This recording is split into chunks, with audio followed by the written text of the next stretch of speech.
Dreaming the Goddess is actually taking off, which is good. And it's getting some good reviews on Amazon.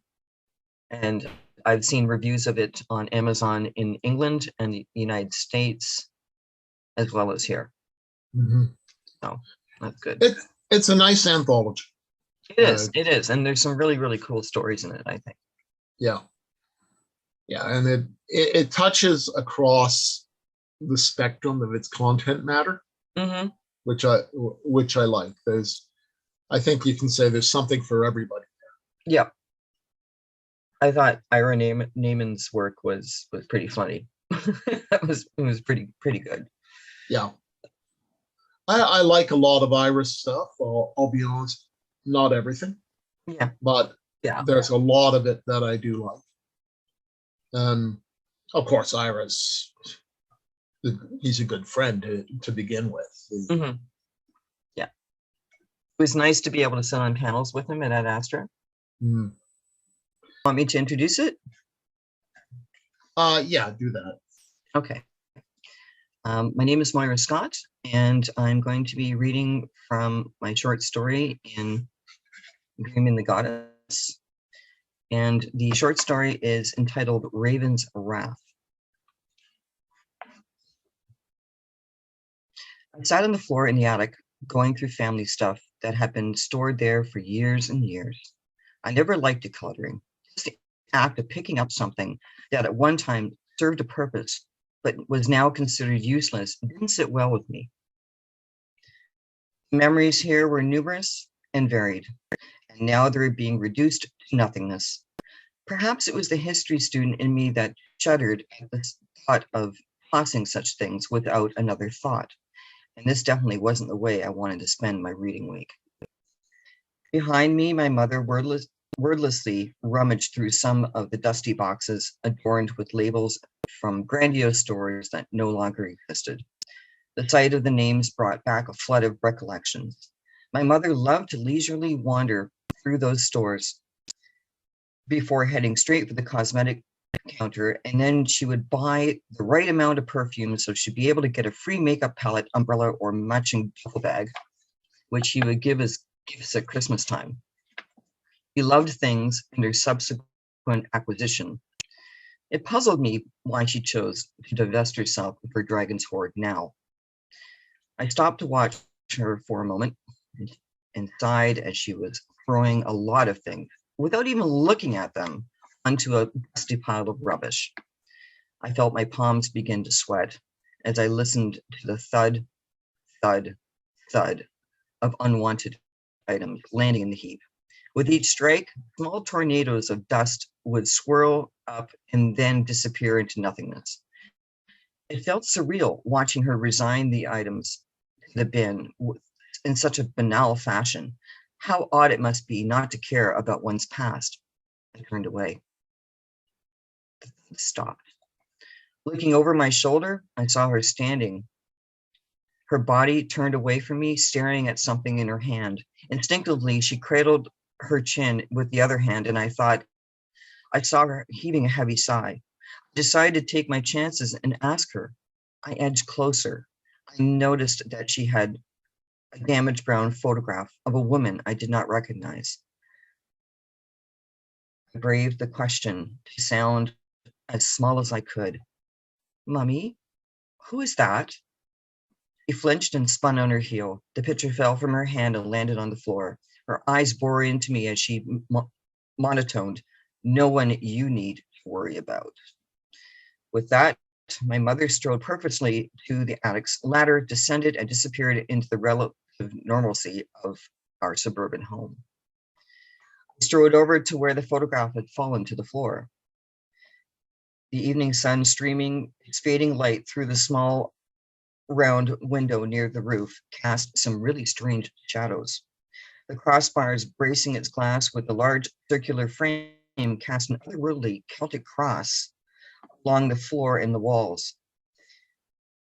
A single light bulb, dangling from an old cord, hung from one of the ceiling's raised beams and swung.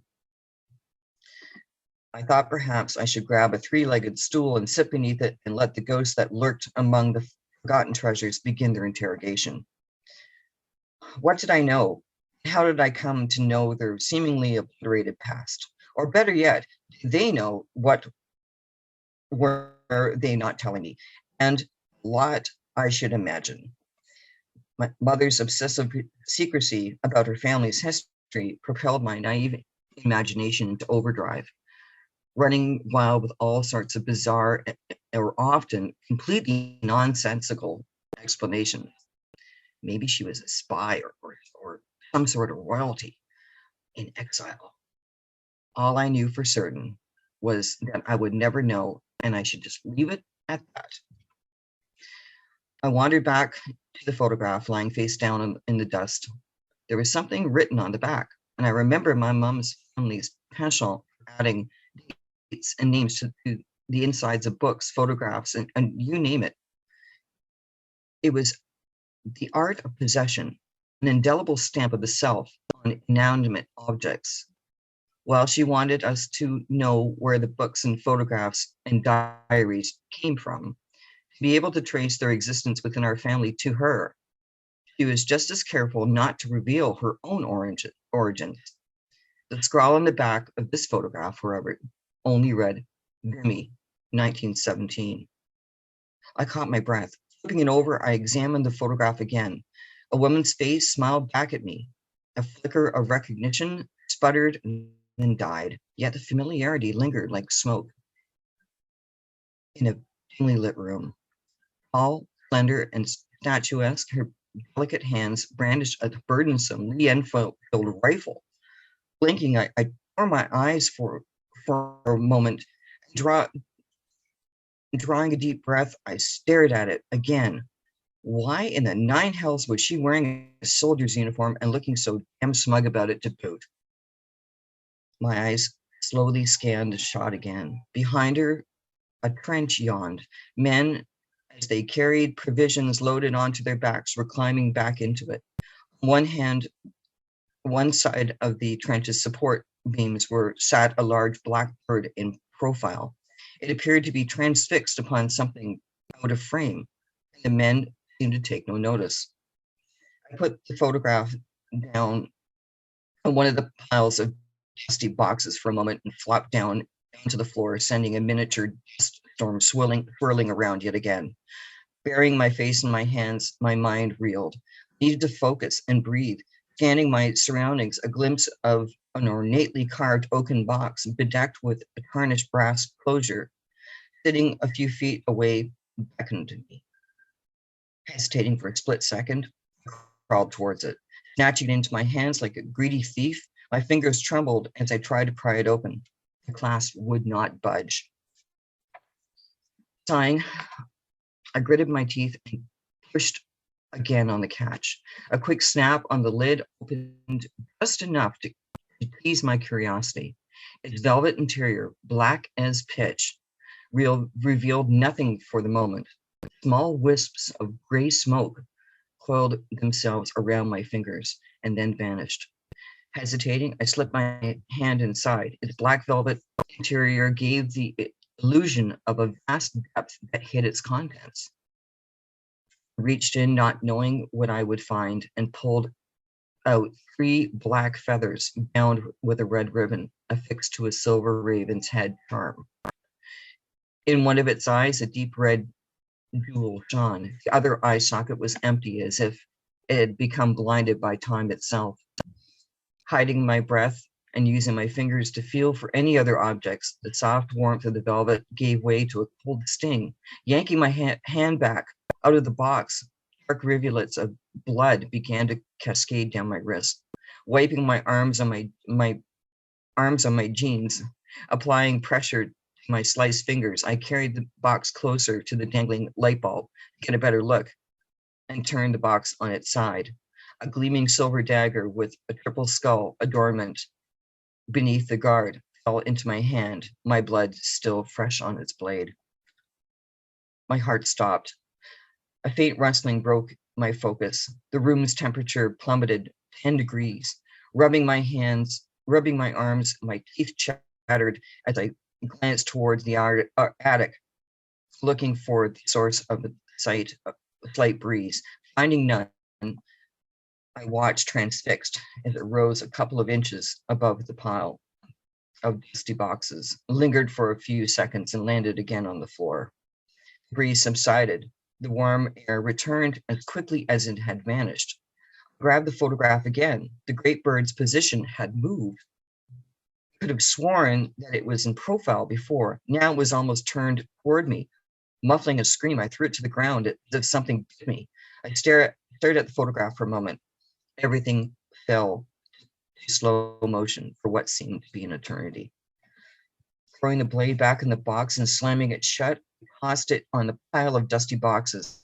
Scrambling down the ladder and storming into the kitchen, I stopped dead upon seeing Mother, oblivious to all else but creating her signature dry martini, pretending not to notice. Mom! No response. Mom! My mother took her time to stop what she was doing, raised her eyes as if she was glancing out the window, turned to me.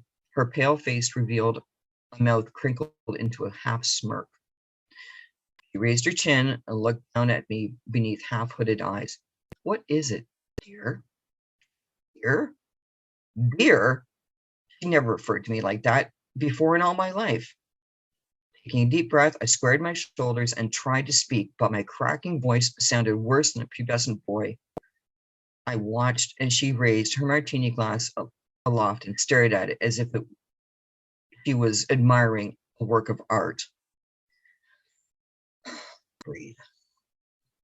Mom, my voice shook. I need to know who that woman is. Yes, who is she? Her lips drew back into a snarl. I already told you, you do not need to know. Simple Q&A was not working. It was now or never. I cleared my throat and lobbed the first grenade. I found the dagger. I watched as the martini glass slipped in slow motion from her fingers, exploding into a million shards upon impact with the slate floor. What? Dagger? You know damn well what I'm talking about. You were going through the box that it was in. You know which one. I'm surprised that you didn't hide that from me as well. Her eyes narrowed to mere slits, and she took a step towards me and then stopped. Throwing her face skyward with a silent scream, she winced as she trod on the glass fragment. Jesus Christ! A small trickle of blood began to pool around her bare feet. Damn it! Well, you just stand there. Go get the minivac and bring me some bandages now. As I was told, but I was not going to let this go. I returned with some bandages and antiseptic spray. Without warning, she snatched them from my hands and sat heavily on the kitchen chair in a diluted heap. With a heavy, dramatic sigh, she began to cleaning and bandaging the wounds. Her eyes would not meet mine. Why won't you tell me who she is? She raised her head in my direction, but seemed to look beyond me. Her dark brown eyes sunk back into the shadows of her deep-set sockets. Drawing in a great breath, she tried to straighten herself and groaned. She's my mother. We do not speak of her in this family. I'm aware of this, but I would also like to know why. I know absolutely nothing about my heritage, and that's just wrong. At least tell me her name. The cold stare returned.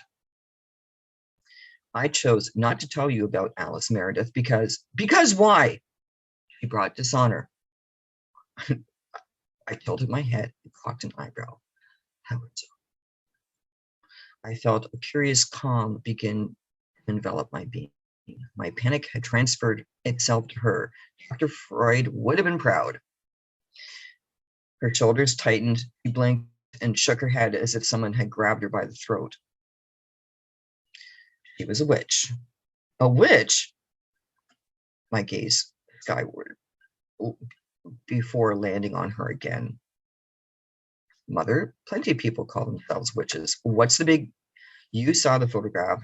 You saw what was written on the back. Jimmy Ridge, 1917. I did, and She sighed again. Canadian women were not permitted to fight. I don't know where she got that uniform, but she completely faked her way to get there. Go on. I'd stoked the fire, remaining calm and clinical. I had broadsided her. She expected me to kowtow to her arrogance, but not this time. Narcissists really hate it when you go off script. You don't know what to do with themselves. I had her on the ropes, and I surprised myself with the sheer pleasure I took in watching her squirm. It felt good, but there was more to come. She squared her shoulders, tossing her head. Her cold, shark-like eyes met mine. Tell you what, why don't you go back up there? Dig around in the box for all I care. I found myself laughing despite this breakthrough moment. Her eyes flashed anger again. Oh, come now, mother. She's long dead. What possible harm could her voice sank to a low rumble? We are done with this conversation. You've already found some of her things. Some? Fine. Since you do not wish to discuss this, I will keep silent. Rising to her feet, she turned back to me again and began the methodical creation of yet another martini. A distinct rhythmic clinking of a glass filled the air as she stirred the remaining gin and vermouth. She found her coping mechanism. I had not yet found mine. With quiet resolve, I returned to the attic.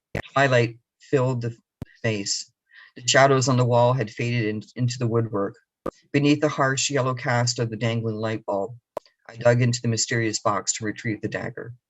Subtle electric shocks pricked my fingertips as they ran over the side of the blade. With its energy erupting, curiosity mixed with fear, which danced with the idea of holding it in my hands yet again or shoving it back into its box again forever.